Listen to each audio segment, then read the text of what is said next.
तो गाइस स्वागत है आप सभी का एक न्यू वीडियो में। और आज रॉ पर हमें कोडी रोड्स और सीएम पंक का एक बहुत ही कमाल का प्रोमो सेगमेंट देखने को मिला। और इस वीडियो में मैं उसी प्रोमो सेगमेंट के बारे में बात करने वाला हूं। तो क्या क्या वहां पर बातें हुई, उन सारी चीजों के बारे में बात करेंगे।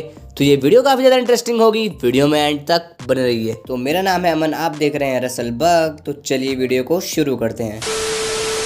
तो गाइस सबसे पहले हम देखते हैं कि कोडी रोड्स रिंग में आते हैं और इसके तुरंत बाद ही सीएम पंक भी यहाँ पर रिंग में आ जाते हैं। इसके बाद ऑडियंस की तरफ से हमें काफी ज्यादा सपोर्ट देखने को मिलता है। यहाँ पर सीएम पंक के चांस भी लगते हैं और कोडी रोड्स के चांस भी लगते हैं। सीएम पंक कहते हैं कि इससे पहले हम दोनों कुछ बात करें, मैं ये कहना चाहता हूँ कि हमें ये मोमेंट एंजॉय करना चाहिए जहाँ पर तुम और मैं हैं, जिन दोनों का बहुत ही ज्यादा अलग अलग पास्ट रहा है। और सैटरडे नाइट को सब कुछ चेंज हो जाएगा और संडे मॉर्निंग को मैं यही उम्मीद करूंगा कि हम दोनों फिर से दोस्त रहें। लेकिन चलो फिलहाल के लिए इस मोमेंट को एंजॉय करते हैं। इसके बाद हम देखते हैं फिर से ऑडियंस यहाँ पर काफी ज्यादा चीयर करती है। कोडी रोड्स कहते हैं तो नोला और स्पेशली सीएम पंक तुम किस बारे में बात करना चाहते हो। और नोला वो यहाँ पर न्यू ऑडियंस को कह रहे होते हैं। सीएम पंक कहते हैं कि मैं तुम्हारे डैड के बारे में बात करना चाहता हूँ और मुझे नहीं पता तुम्हें ये स्टोरी पता है या फिर नहीं। और मुझे नहीं लगता है इन लोगों को भी ये स्टोरी पता होगी। लेकिन साल 2007 में तुम्हारे फादर का मुझे कॉल आया और उन्होंने मुझसे कहा कि मैं अपने बेटे को ओहायो वैली रेसलिंग में भेज रहा हूँ ताकि वो वहां से अपना प्रो रेसलिंग का करियर शुरू कर सके। और उन्होंने मुझसे कहा था कि मैं चाहता हूँ कि तुम मेरे बेटे का ध्यान रखो। और उस समय पर मुझे भी नहीं पता था कि मैं इस काम के लिए सही हूँ या फिर नहीं। और मैं तुम्हें भी नहीं जानता था, इसलिए मुझे ये भी नहीं पता था कि तुम्हें मेरी जरूरत होगी भी या फिर नहीं। लेकिन जब अमेरिकन ड्रीम तुमसे कोई मदद मांगता है तो तुम मना नहीं कर सकते। ये कोई मुश्किल जॉब तो नहीं थी, लेकिन मैं तुम्हारे रास्ते से बिल्कुल साइड रहा। तुम कभी किसी मुसीबत में पड़े ही नहीं ताकि तुम मुझसे कह सको। और मैंने तुम्हें एक छोटे रेसलर से एक मेन इवेंट रेसलर बनते देखा है, एक ऐसा रेसलर जो कि वर्ल्ड चैंपियनशिप लेवल का है। और ये मेरे मुंह से थोड़ा अजीब लगता है, लेकिन तुम मुझे जानते हो, मुझे तुम पर गर्व है। और मैं इस स्टोरी को इसीलिए लाया, मैं तुम्हारे फादर को बीच में इसीलिए लाया क्योंकि मुझे लगता है इस सैटरडे को मैं इस प्रॉमिस को तोड़ने वाला हूँ। क्योंकि जब घंटी बजेगी और हम दोनों आमने सामने होंगे तो मैं तुम्हारे लिए नहीं देखूंगा बल्कि तुम्हें देखूंगा। मैं वही करूंगा जो कि मुझे करना चाहिए। मैं तुम्हें पंच करूंगा और टॉप रोप से बाहर फेंकूंगा क्योंकि सीएम पंक रॉयल रंबल को जीतने वाला है। और इसके बाद वो जाने वाला है मेन इवेंट ऑफ रेसलमेनिया में। कोडी रोड्स कहते हैं कि तुम इकलौते ऐसे बंदे ने हो जो कि मेरे से बात कर रहा हो और अपने बारे में सोच रहा हो, क्योंकि मैंने ऐसे कई सारे लोगों का सामना किया है जो कि लेजेंड्स हैं, कुछ कैसे हैं। मैंने ब्रूस प्रिचर्ड को देखा है, ट्रिपल एच को देखा है और मैंने पॉल हेमन को भी देखा है। वो मदद तो नहीं कर सकते, लेकिन दी अमेरिकन ड्रीम डस्टी रोड्स को देखते हैं और उनकी एक काफी बड़ी शैडो है। तुम्हें पता होगा मैंने सारी चीजें की है जो कि मैं कर सकता हूँ। वो इसलिए नहीं कि मैं उनकी शैडो में रह सकूं, बल्कि वो इसलिए ताकि मैं उनकी शैडो में एक लाइट बन सकूं। क्योंकि मुझे अपने लास्ट नेम में उम्मीदें दिखाई देती हैं और मैं एक ऐसा बंदा बनना चाहता हूँ जो कि खुद से खड़ा हुआ हो। तुमने मुझे OVW में देखा होगा जहाँ पर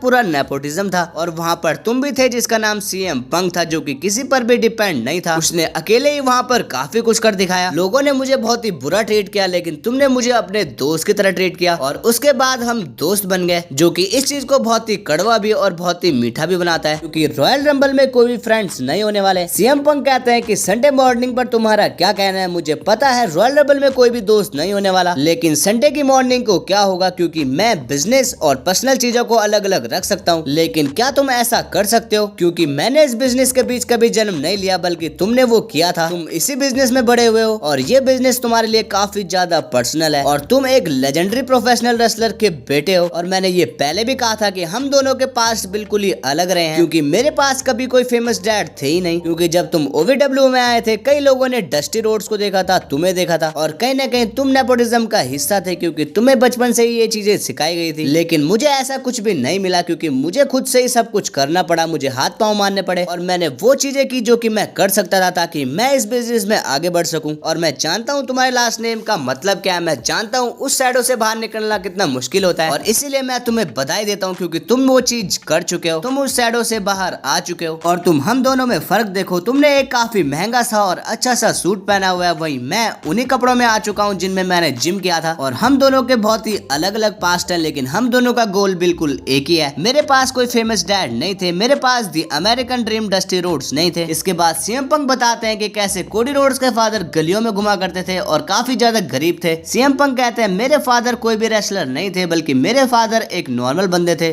वो एक इलेक्ट्रीशियन थे और ये चीज इस सीन को पूरा उल्टा कर देती है। मैं तुमसे ज्यादा अमेरिकन ड्रीम हूँ। इसके बाद कोडी रोड्स कहते हैं तो ओके अमेरिकन ड्रीम यहाँ पर वो चीज है जिसके बारे में मैं बात करना चाहता हूँ। कोडी रोड्स कहते हैं चलो पाइप बॉम्ब के बारे में बात करते हैं। पाइप बॉम्ब अगर आपको नहीं पता तो सीएम पंक ने जाते जाते WWE के बारे में काफी कुछ बुरा भला कहा था। कोडी रोड्स कहते हैं कि तुमने वहां स्टेज पर बैठकर कहा था और तुम कहकर भाग गए थे। और यहाँ पर काफी सारे रेसलर है जो कि ऐसा करते हैं, लेकिन मुझे कुछ ऐसे रेसलर्स के नाम बताओ जो कि उस चीज से मोटिवेट हुए थे और फिर जब तुमने WWE को छोड़ दिया था तो सच में ही छोड़ दिया था। तुमने किसी को भी टॉर्च पास नहीं की, तुमने बस इसको छोड़ दिया था। और मुझे नहीं लगता तुम्हें फर्क भी पड़ता है कि उसे किसने उठाया था, लेकिन तुम जानते हो ऐसा किसने किया था, क्योंकि मैंने ऐसा किया था। जिन चीजों के बारे में तुमने कहा था लिटरली मैंने वो सारी चीजें की, इसीलिए जो तुमने कहा वो मैंने किया और इसीलिए ये भी यहाँ पर उल्टा हो जाता है और इसीलिए ये मुझे तुमसे ज्यादा सीएम पंक बनाता है। इसके बाद सीएम पंक को काफी ज्यादा गुस्सा आ जाता है और वो अपना हुड उतार देते हैं और वो टी शर्ट में आ जाते हैं। सीएम पंक कहते हैं कि यहाँ पर काफी ज्यादा गर्म हो रहा है और क्या तुम मुझसे ज्यादा सीएम पंक हो, तो चलो मैं तुम्हें full road to WrestleMania CM Punk experience देता हूँ। कोडी तुमने इस कंपनी को लगभग 2 सालों तक अपनी पीठ पर रखा है और शायद तुम 2K24 गेम के कवर सुपरस्टार भी बन जाओगे और उसके लिए तुम्हें बधाई हो। और जब तुम अपनी स्टोरी फिनिश करने जाओगे और तब तुम्हें दिखेगा कि थोड़ी दूरी पर ही वो क्या है और वो एक काफी बड़ा सुपरस्टार है जो कि काफी टाइम से यहाँ हमारे आसपास नहीं था और वो तुमसे तुम्हारा सब कुछ ले लेगा। और मैं यहाँ पर अपनी बात कर रहा हूँ और तुम सही हो, मेरे पास केवल एक ही डायरेक्शन है, मुझे आगे जाना होगा, मुझे जाना ही होगा और वो रॉयल रंबल है, मेरी डायरेक्शन तुम्हारे ऊपर होके जाएगी। इतना कहकर कोडी रोड्स माइक फेंक देते हैं और वो बैक स्टेज की तरफ बढ़ रहे होते हैं, तभी सीएम पंक उन्हें धक्का दे देते हैं और इसके बाद हमें इन दोनों का एक बहुत ही खतरनाक फेस टू फेस देखने को मिलता है और इसी तरह से ये सेगमेंट यहीं पर खत्म हो जाता है। तो गाइस इसी तरह से ये सेगमेंट एंड हुआ और हम कह सकते हैं ये इस साल का one of the best promo segment हो सकता है, क्योंकि एक तो यहाँ पर कोडी रोड्स और सीएम पंक ने काफी कमाल की बातें की और ऊपर से ये दोनों इतने बड़े सुपरस्टार हैं जहाँ पर क्राउड का रिएक्शन काफी ज्यादा देखने लायक था। आपको पता ही होगा दोनों सीएम पंक और कोडी रोड्स इस समय पर काफी ज्यादा फैन फेवरेट हैं, तो हमें सपोर्ट भी उसी लेवल का देखने को मिल रहा था। इसके अलावा गाइस WWE ने इनके बीच थोड़ी बहुत खटपट यहाँ पर दिखा दिया है। बाकी रॉयल रंबल को कौन जीतने वाला है वो तो हमें टाइम आने पर ही पता लगेगा। लेकिन आज की ये वीडियो बस यहीं तक थी। वीडियो पसंद आई हो तो वीडियो को लाइक कीजिए, चैनल को सब्सक्राइब कीजिए। मिलते रहेंगे ऐसे इंटरेस्टिंग वीडियोस के साथ, तब तक के लिए बाय बाय।